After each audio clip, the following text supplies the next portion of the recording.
Buenas tardes, profesor Ojeda. Buenas tardes. Vamos a hacerle algunas preguntas acerca de la educación pública en el estado de Oaxaca. Está bien, sí.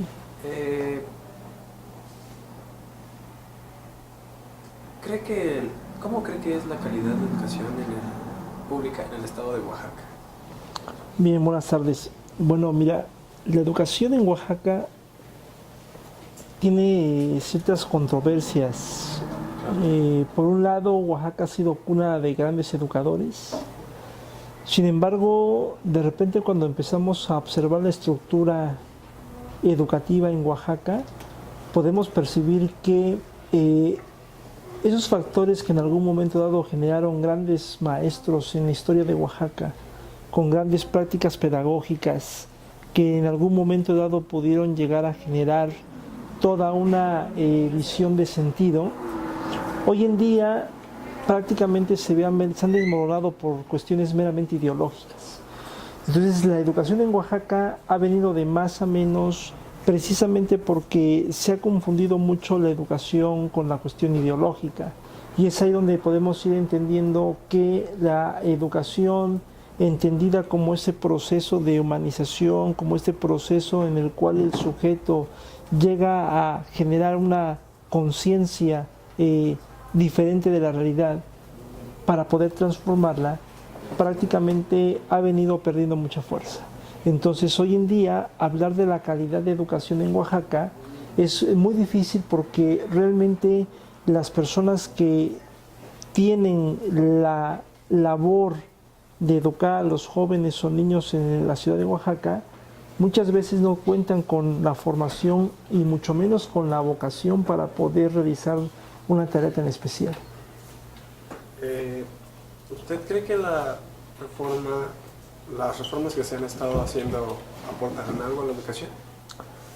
Mira, considero que las reformas ahorita educativas, sobre todo las reformas educativas que se han estado implementando, más que nada, pues son un mecanismo de control y de poder sobre un sindicato.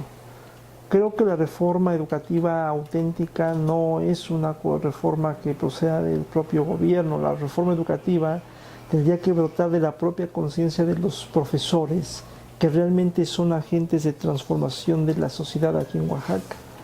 Sin embargo, vuelvo a recalcar el aspecto netamente ideológico ha generado una distorsión del sentido de la educación, por lo cual considero que hoy en día se ha perdido la finalidad de la educación, se ha perdido esa visión, unificante de lo que es la educación, y por lo tanto hoy podemos encontrarnos una sociedad que pretende generar un nuevo tipo de conciencia en los niños, en los jóvenes, pero que desgraciadamente Oaxaca, como laboratorio político que es, pues prácticamente empieza a debatirse entre todas esas corrientes ideológicas que no permiten una auténtica transformación, una auténtica reforma educativa en Oaxaca.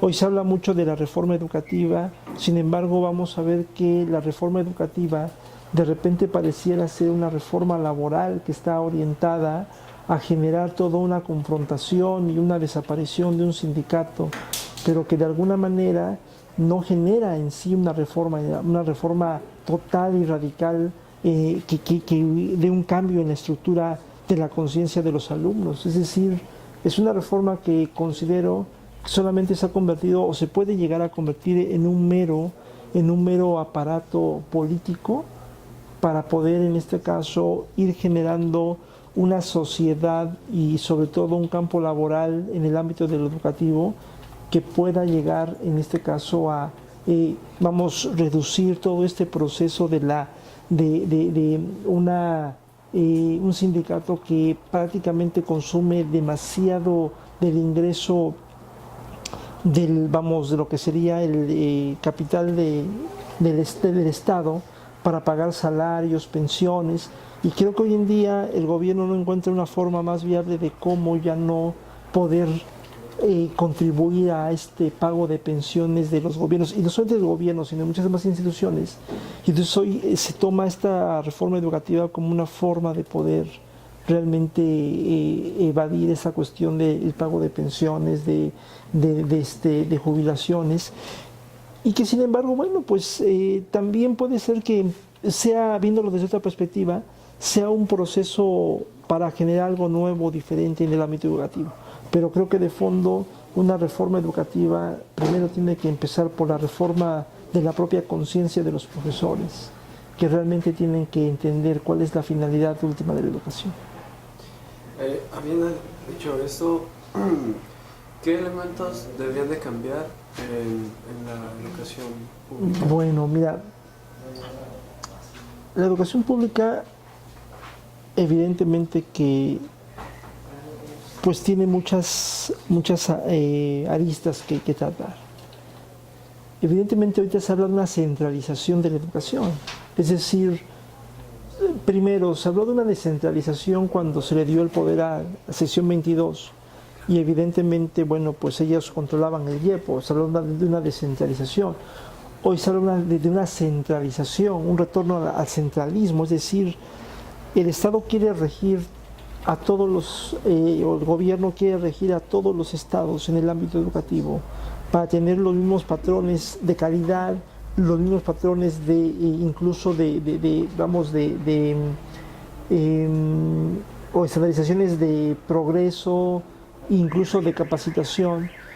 Sin embargo, vamos a ver que todo esto implica un doble riesgo, es decir, cuando un Estado va a centralizar la educación, también se corre el riesgo de que prácticamente el abuso de poder de parte de ese grupo tienda a pervertir el proceso mismo de la educación, porque está centralizado, depende del poder. Entonces aquí también considero que tendríamos que entender que la educación tiene que en cierto momento tener cierta autonomía. ¿Para qué? Para que pueda también, en este caso, mostrar su carácter, en este caso un carácter regenerador, reformador, porque de otra forma sí es muy complicado poder entender que la educación pueda llegar a ser, como decía Sócrates, un elemento liberador de la conciencia del sujeto. Por último, profesor, ¿qué podríamos hacer nosotros como sociedad para aportar a la educación?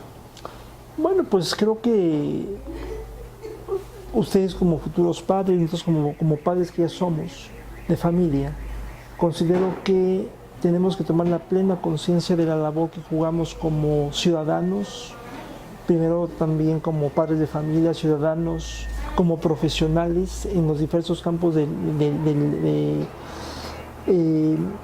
los saberes, y entonces a partir de eso poder ir generando una nueva conciencia, porque vuelvo a repetirte, las reformas educativas no solamente son reformas políticas, son reformas que tienen que ir más a fondo en la transformación de la conciencia de las personas, pero esos serían los principales núcleos, por ejemplo el núcleo laboral, el núcleo familiar. Entonces, si no hay un cambio ahí, no hay una transformación, es muy difícil que solamente la escuela realice esa labor. Por lo tanto, considero que la labor de cada uno de nosotros en la toma de conciencia de la realidad, en la toma de conciencia de este contexto en que vivimos, eso nos puede ayudar a generar una nueva forma de cómo educar, no solamente en la escuela, sino la educación se da en el cine, en un café, en la calle, o sea, todos los ámbitos de la vida cotidiana son espacios educadores. Sin embargo, hemos reducido banalmente y equívocamente la educación al ámbito netamente académico, cuando realmente la educación es todo un proceso de vida que se da en diferentes espacios, con diferentes actores, en diferentes circunstancias. Entonces creo que a partir de eso, si somos conscientes de ello, empezaremos a colaborar con transformar nuestra propia conciencia y a partir de ahí generar un cambio de conciencia en los demás para poder llegar a una transformación de la vida social. Claro. Muchísimas gracias por su apoyo. A servir.